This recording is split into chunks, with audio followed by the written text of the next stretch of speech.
사도 바오로의 로마서 말씀입니다. 형제 여러분, 이제는 율법과 상관없이 하느님의 의로움이 나타났습니다. 이는 율법과 예언자들이 증언하는 것입니다. 예수 그리스도에 대한 믿음을 통하여 오는 하느님의 의로움은 믿는 모든 이를 위한 것입니다. 거기에는 아무 차별도 없습니다. 모든 사람이 죄를 지어 하느님의 영광을 잃었습니다. 그러나 그리스도 예수님 안에서 이루어진 속량을 통하여 그분의 은총으로 거저 의롭게 됩니다. 하느님께서는 예수님을 속죄의 제물로 내세우셨습니다. 예수님의 피로 이루어진 속죄는 믿음으로 얻어집니다. 사람들이 이전에 지은 죄들을 용서하시어 당신의 의로움을 보여주시려고 그리하신 것입니다. 이 죄들은 하느님께서 관용을 베푸실 때에 저질러졌습니다.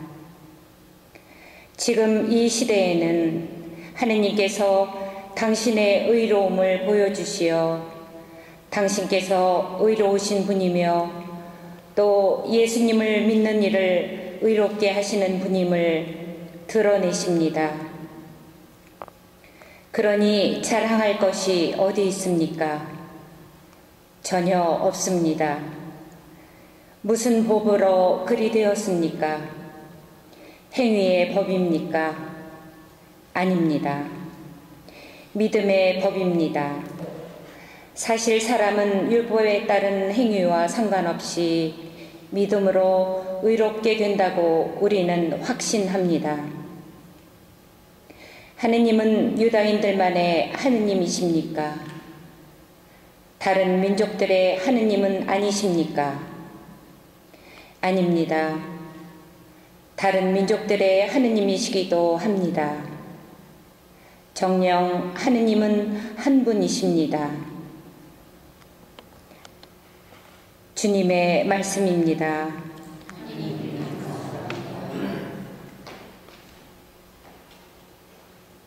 주님께는 자애가 있고 풍요로운 구원이 있네. 주님께는 자애가 있고 풍요로운 구원이 있네. 깊은 구름 속에서 주님께 부르짖나이다. 주님 제 소리를 들어주소서. 애원하는 제 소리에 당신 귀를 기울이소서. 주님께는 자애가 있고 풍요로운 구원이 있네. 주님, 당신이 죄악을 헤아리신다면 주님 감당하자 누구이리까? 당신은 용서하는 분이시니 사람들이 당신을 경외하리이다. 주님께는 자애가 있고 풍요로운 구원이 있네. 나 주님께 바라네. 내 영혼이 주님께 바라며 그분 말씀에 희망을 두네. 주님께는 자애가 있고 풍요로운 구원이 있네. 할렐루야. 할렐루야. 주님이 말씀하신다. 나는 길이요 진리요 생명이다. 나를 통하지 않고서는 아무도 아버지께 갈 수 없다. 할렐루야.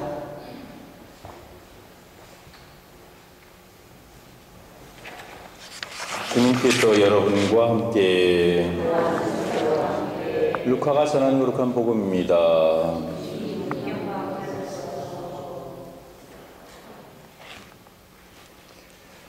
그때 주님께서 말씀하셨다. 너희는 불행하여라. 바로 너희 조상들이 죽인 예언자들의 무덤을 너희가 만들기 때문이다. 이렇게 너희 조상들은 예언자들을 죽이고 너희는 그들의 무덤을 만들고 있으니 조상들이 저지른 소행을 너희가 증언하고 또 동조하는 것이다. 그래서 하느님의 지혜도 내가 예언자들과 사도들을 그들에게 보낼 터인데 그들은 이들 가운데에서 더러는 죽이고 더러는 박해할 것이다 하고 말씀하셨다. 그러니 세상 창조 이래 쏟아진 모든 예언자의 피에 대한 책임을 이 세대가 져야 할 것이다. 아벨의 피부터 제단과 성소 사이에서 죽어간 지카리아의 피에 이르기까지 그렇게 해야 할 것이다. 그렇다. 내가 너희에게 말한다. 이 세대가 그 책임을 져야 할 것이다. 불행하여라 너희 율법 교사들아. 너희가 지식의 열쇠를 치워버리고서 너희 자신들도 들어가지 않고 또 들어가려는 이들도 막아버렸기 때문이다. 예수님께서 그 집을 나오시자 율법학자들과 바리사이들은 독한 양심을 품고 많은 질문으로 그분을 몰아대기 시작하였다. 예수님의 입에서 나오는 말씀으로 그분을 올가매려고 노렸던 것이다.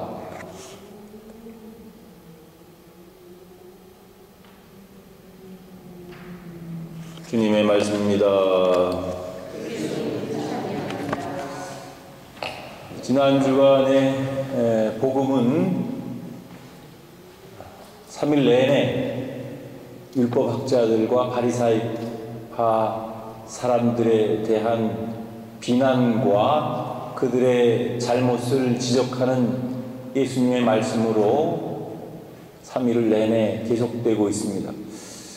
아마 3일 내내 율법학자들과 바리사이파들에 대해서 복음이 연속적으로 이루어지는 예는 별로 그렇게 흔치 않다고 생각하는데 3번 연속으로 나온다는 것을 통해서 볼 때에는 그만큼 함께 생각해 보아야 할 충분한 가치가 있는 문제가 아닌가 생각을 합니다. 그래서 사실 어떤 의미에서 보면 바리사이들이나 율법학자들은 나름대로는 굉장히 스스로 자부심을 갖고 있는, 스스로 자신들은 열심히 살고 있다고 생각했고 율법을 따르는 것이 하느님을 따르는 것이고 하느님의 뜻에 충실한 삶을 사는 것이라고 생각을 했습니다.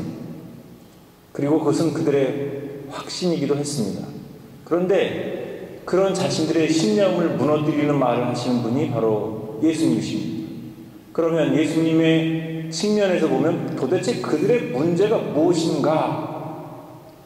그것은 그릇된 신념입니다. 어떤 신념을 갖지 못하는 것도 참 좀 부족한 것 같고 또 어찌 보면 유약한 것 같은 그런 느낌이 들지만 오히려 신념을 갖지 않고 사는 사람은 자기 자신이 흔들리고 또 자기 자신이 신념이 없기 때문에 줏대가 없고 무엇이 옳고 그른지에 대한 생각이 없기 때문에 피해를 주더라도 자기 혼자만 피해를 당합니다. 자기 혼자만. 그러나 그릇된 신념을 철저히 지키는 사람은 자기뿐만 아니라 자기 주위에 있는 사람들에게까지 아주 좋지 않은 영향을 끼치게 됩니다. 결론적으로 이야기하자면 바리사이들이나 율법학자들이 가지고 있었던 신념은 그들이 가지고 있었던 율법이라고 하는 그것은 물론 신명기나 이런 데 보면 율법에 충실하는 것이 하느님의 뜻을 따르는 것이다라고 이야기했지만 그 근본 취지는 잊어버리고 오직 형식만 남아있는 그런 율법에 얽매여서 그 율법에서 조금이라도 잘못되면 혹은 그 율법에서 조금이라도 어긋나는 그런 행동을 참을 수가 없는 거예요. 왜냐하면 그 사람들은 나름대로 자신의 신념을 가지고 있기 때문에. 그래서 그런 것들이 늘상 예수님의 가르침과 부딪히게 되고 실제 삶에서도 율법학자들의 그런 철저한 율법주의적인 정신이 많은 사람들을 억압하고 많은 사람들을 분리시키고 말하자면 편견을 가지고 율법도 지키지 못하는 주제에 안식일도 지키지 못하는 주제에 율법에서 명하는 그런 소소한 그런 조문들을 제대로 지키지 못하는 주제에 무슨 네가 그 이상으로 인간이라고 또 올바른 하느님의 백성이라고 이야기할 수 있느냐. 하여튼 그런 신념을 가지고 있었던 것 같습니다. 그래서 오로지 자신들이 내세울 수 있는 것, 그런 그릇된 신념, 그런 그릇된 신념을 너무 강조하다 보니까 오히려 자신들은 철저한 것 같으면서도 자신을 포함한 많은 사람들에게 잘못된 길을 가르치게 된 것이죠. 그래서 예수님께서는 오늘 율법학자들에게 아주 대표적으로 이런 이야기를 전해주고 있습니다. 불행하여라 너희 율법 교사들아.